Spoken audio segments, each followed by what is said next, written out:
I've been brewing since 2009, so 3 years, I guess. The way that we produce beer affects people greatly. If we're shipping food, if we're shipping hops and barley from abroad that's produced in negative ways, it could have negative externalities in other communities, and so if we could produce our beer locally, then we can minimize the negative externalities our beer drinking has.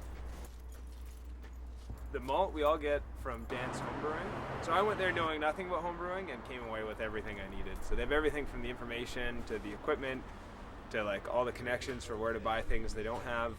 So it's basically like a one-stop shop for homebrewing. Yeah.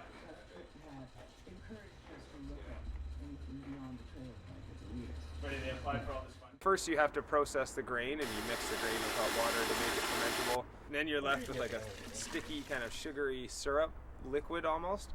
And so you put that in a big pot and you boil it with the hops for an hour.